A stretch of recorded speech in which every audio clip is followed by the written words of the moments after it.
Napasampa sa hood ng kotse ang isang traffic enforcer nang magtuloy-tuloy sa pag-andar ang motoristang kanyang sinita sa Kawit, Cavite. Minura pa raw siya ng driver nang umabot na sila sa kanyang bahay. May unang balita live si Bam Alegre. Bam! Igan, good morning. Huli kami ngayon pag-arangkada ng isang kotse na may traffic enforcer sa hood nito.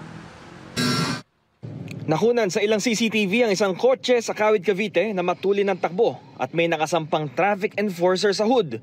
3 anggulo ang nahuli cam sa pangyayaring yan noong Lunes ng hapon. Natunto ng GMA Integrated News ang traffic enforcer na si Michael Trahico. Sabi niya, pinara niya ang kotse dahil may nakagit-gitan daw na motorsiklo pero hindi raw siya pinansin ng driver. May isang motor na tumawag, may nasagi na daw yun.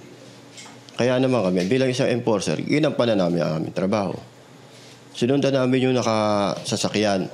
Nung tangkang harangin namin siya, pumaabante pa rin siya. Ako yung nasa harapan. Kaya kaysa maipitan pa ako, tumalo na ako sa sasakyan. Kahit nasa hood si Trahico, nagpatuloy pa rin sa pag-andar ang babaeng driver. Sa tansya ni Trahico, 10 hanggang 15 minuto na ganito ang sitwasyon niya. Tila eksena sa pelikula pero totoong nangyari at nalagay sa peligro ang buhay ng traffic enforcer.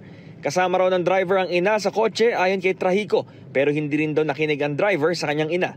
Tumigil lang daw ang kotse nang nasa bahay na ang driver sa kalapit na barangay Wakas 2. Minura pa raw ng driver si Trahico bago tuluyang pumasok sa bahay.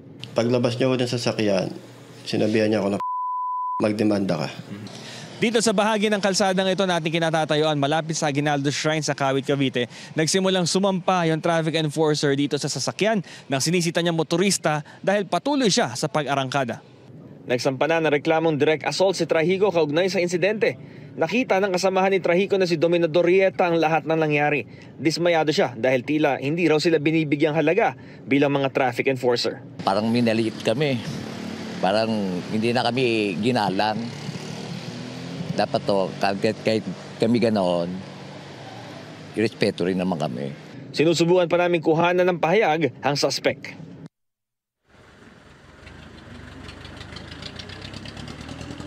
Igan, patuloy ang investigasyon ng pulisya dito sa nangyaring insidente pero tumanggi muna silang magbigay ng pahayag. Live mula rito sa Kawit, Cavite para sa GMA Integrated News. Bam Alegre, balik sa iyo, Igan. Maraming salamat, Bam Alegre.